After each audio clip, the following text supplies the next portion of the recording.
Don't lose sight of your goal. Your countless hours of studying and sleepless nights will pay off in the end. With this motivational quote, a very good morning to all my dear students. I hope that you all are in good health. This is Shreya Jadhav and I welcome you all to my e-learning channel. Today we are going to learn English Grade 10 Supplementary Reading 3 The Midnight Visitor, written by Robert Arthur. So, before starting with the reading and explanation of the chapter, let us know something about the author. Robert J. Arthur Jr., born on November 10, 1909, died May 2, 1969. Arthur was a writer of speculative fiction known for his work, The Mysterious Traveler radio series, and for The Three Investigators, a series of young adult novels. Arthur was honored twice by the Mystery Writers of America with an Edgar Award for the Best Radio Drama. So now, let us move ahead. Setting of the chapter. Ausable, a secret agent, is expecting to get a very important report. Another secret agent called Max threatens him with a pistol, demanding the report. Introduction for answer. So, dear students, whenever you are writing down your answer for examination purpose, always remember that you are supposed to start your answer with introduction. This makes your answer more presentable. Prose. Prose name, The Midnight Visitor. Author's name, Robert Arthur. Genre, short story. Summary. Ausable, a secret agent, is expecting to get a very important report. Another secret agent called Max threatens him with a pistol, demanding for the report. So this is the introduction for the answers. Now we shall start up with the reading and explanation of the chapter. But first, we will go through the summary of the chapter. Supplementary 3 The Midnight Visitor. So, the summary is Ausable was a detective and Flower was a writer who wanted to write a book on detectives. He came to meet Ausable. What qualities a detective possessed, according to him, were not visible in Ausable, who was very fat and looked unlike a detective. He had a room on the sixth floor in a French hotel, and it was the top floor. Floor didn't know what to expect from him. Ausable could speak French and German, but his accent was American, which he had brought with him from Boston 20 years ago. Ausable could read Flower's mind and said that he would not find any beautiful girls around him. He looked at Flower and said that being a young and romantic writer, he must have thought that there would be mysterious people around the spy. Hear the crack of pistols or see drugs in the wine. However, in reality, he was spending a dull evening in a French music hall with a floppy flat man or a fat man who was not getting messages slipped into his hand by dark-eyed beauties. They were talking to each other and they reached the detective's room. Oswald opened the door and then told Flower to cheer up as he would presently see an important paper that would change the course of history, and that several men and women were after it. As soon as Oswald switched on the light in the room, they saw a man with an automatic pistol point, pointed at them. The man was Max. On seeing him, Oswald said that he was shocked to see him there. He thought there was that he was in Berlin. Flower was frightened because the man had a gun. Max was a slender, crafty man who looked like a fox. He wanted Oswald to hand over him the report on new missiles he was going to get. Oswald went and sat on an armchair and sidelined the topic by saying that he was going to complain to the management that it was for the second time in a month that somebody had got into his room through the balcony, which had become a large and a real big nuisance. Flower looked at the single window in the room outside, which it was already dark. Max confessed that he had not come through the balcony but the pass key. He said that he wished he knew about the balcony, it would have been less troublesome to enter. Oswald said that it was not his balcony but it belonged to the next apartment. His room was a part of a large unit, and the next room was the living room. It had the balcony which extended under his window. One could get into it from empty room 2 doors down. He said that somebody had got into his room that way last month. The management had promised to block it off, but they hadn't. They had to sit down, as the paper would take about half an hour to arrive. Just then there was a knock at the door. Oswald immediately made a story and told that the police might have come to provide him security due to the important paper. He told Max that police would enter the room if he did not open the door. Max believed Oswald and he went towards the window. He caught the window frame with his free hand and aimed his gun at them. And then he moved out his other leg up and over the window sill. The door knob turned. Max pushed himself from the sill and thought he would fall in the balcony. He screamed because he fell right down. The door opened and the waiter stood there with a tray, a bottle, and 2 glasses that Oswald had ordered. There was no police. Flower was very surprised and he asked Oswald about Max. Oswald said that he would never return as there was no balcony. Thus Oswald proved that he was a true spy and detective. Now this is all about a brief summary which I have told you about the chapter. Now let us understand this whole situation in detail.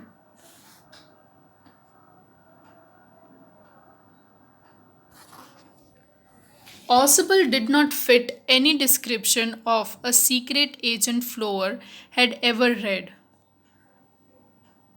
Following him down the musty corridor of a gloomy French hotel where Oswald had a room, Flower let down. It was a small room on the 6th and top floor,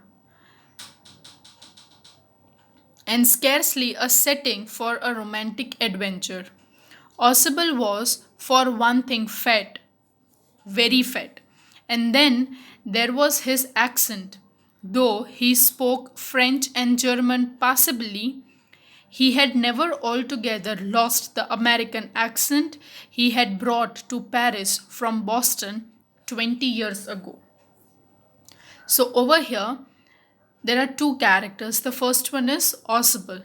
He was a detective, he was a secret agent, and there was a Flower who was a writer. And he was expecting that basically these sort of secret agent are really very fit and always at work, very much attentive. But while looking at Oswald, Flower was a bit confused that this is not exactly what he had ever thought about. He was having a really small room on the sixth and the top floor, and there was no romantic adventure also going on. Moreover, to that, he was fat. He was actually really fat. He used to speak certain amount of French and German, but he hadn't lost that accent of speaking American which he had brought from Boston 20 years ago. You are disappointed, Oswald said Weasley over his shoulder. You were told that I was a secret agent, a spy, dealing in espionage and danger. You wished to meet me because you are a writer, young and romantic. You envisioned mysterious figures in the night, the crack of pistols, drugs in the wine. Instead, you have spent a dull evening in a French music hall with a sloppy fat man who, instead of having messages slipped into his hand by dark eyed beauties, gets only a prosaic telephone call making an appointment in his room. You have been bored. That fat man chuckled to himself as he unlocked the door of his room and stood aside and let his frustrated guest enter. So, over here, Weasley, it means breathlessly, espionage means spying or a detective, envisioned means imagined, sloppy means massive, and prosaic means ordinary. So over here, Oswald is trying to tell him breathlessly that you might be disappointed because you always might have thought that agents, specifically secret agents or spy, might be dealing with some sort of spying or danger, but you cannot see anything over here. You cannot see any sort of mysterious figures in the night or the crack of pistols or drug in the wine. Instead, you are spending a dull evening in the French music hall. And he is only getting one call, and that is also to make an appointment in his room. And they were thinking that this life was such a boring life. And the fat man chuckled to himself, means he laughed about saying this thing, and he's unlocking the door for the writer and he's welcoming his guest to enter his room. You are disillusioned, means you are disappointed, Oswald told him. But take cheer, my young friend. Presently, you will see a paper, a quite important paper for which several men and women have risked their lives. Come to me. Some day soon, that paper may well affect the course of history. In that thought is drama, is there not? As he spoke, Oswald closed the door behind him. Then he switched on the light, and as the light came on, Flower had his first authentic thrill of the day. For halfway across the room, a small automatic pistol in his hand, stood a man. Oswald blinked a few times. Max, he whizzed. You gave me quite a start. I thought you were in Berlin. What are you doing here in my room. Over here, the detective Oswald is telling that wait for a certain days because he was going to get a really important paper and that would be changing the whole history. Many people have lose their life in finding these papers because they were really risky. As he was speaking all these things to the writer, at that time duration, something extraordinary happened, thrilling on that very day. There was a man who was holding a small pistol gun in his hand. Oswald blinked for a certain time duration and then he said, Max, you gave me a surprise. Yes, quite a start means to give a bit of surprise. Because Oswald thought that he was in Berlin and he asked that what he was doing eventually in his room. Max was a slender, means he was slim, a little less than tall, with features that suggested slightly the crafty pointed countenance of a fox. Means over here the appearance of Max is given that he was thin, he was little less than the tall person, and he suggested that his facial features and gesture seemed that he was crafty, and moreover to that his countenance means his face looked as if like a cunning fox. There was just about him, aside from the gun, nothing especially menacing. Okay, so the person was only holding a gun, and there was nothing other frightening than that. The report, he murmured, the report that is being brought to you tonight concerning some new missiles. I thought I would take it from you. It will be safer in my hands than in yours. So, Max said that he had come over here to get the report. The report which was going to come tonight, and that report was about the new missiles which were going to come. Max said that those missiles or that report might be safer in his hand than with Oswald. Oswald moved to an armchair and sat down heavily. I am going to raise the devil with the management this time. You can beat on it, he said grimly. This is the second time in a month that somebody has got into my room through that nuisance of balcony. Flower's eyes went to the single window of the room. It was an ordinary window against which now the night was pressing blackly. Balcony, Max said with rising inflation. No, a passkey. I did not know about the balcony. It might have saved me some trouble had I known. So, now what did Oswald do? He just moved and sat on his armchair and he all of a sudden changed the topic and he started up with now he was going to complain to the management because this happened with him second time in a month that somebody unnoticingly entered through the room. And he said that all this nuisance is because of that balcony. And Flower's eyes went on that single window of the room. And that was mere an ordinary window. But what happened? Max said balcony. He raised a question because he said that he came with a passkey and he didn't knew that there was a balcony also. Otherwise, that would have saved him from some trouble.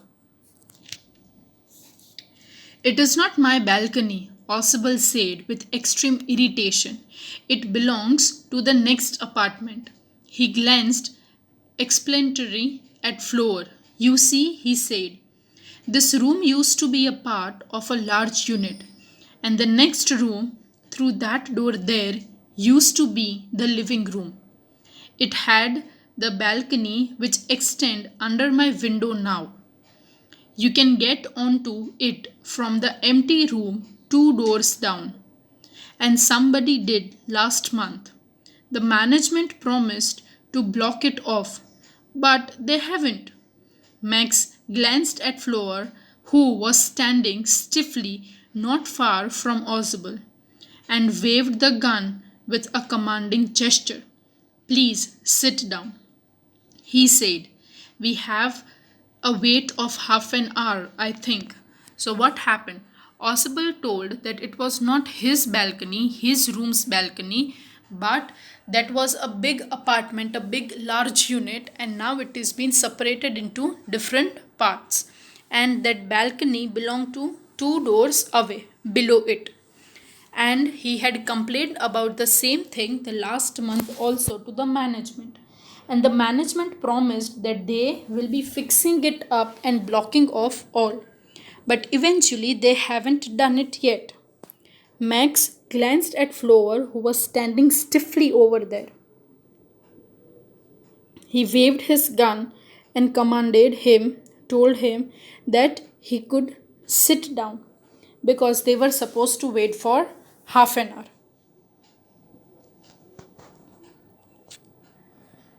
31 minutes, Osable said moodily. The apartment was 12:30. I wish I knew. Have you learned about the report, Max? The little spy smiled evilly. And we wish we knew how you people got the report. But no harm has been done. I will get it back tonight. What is that? Who is at the door? Flower jumped at the sudden knocking at the door. Osable just smiled. They will be police, he said. I thought that such an important paper as the one we are waiting for should have a little extra protection. I told them to check on me to make sure everything was right. Max bit his lip nervously. The knocking was repeated. What will you do now, Max? Osable asked. If I do not answer the door, they will enter anyway. The door is unlocked, and they will not hesitate to shoot. So now what happened?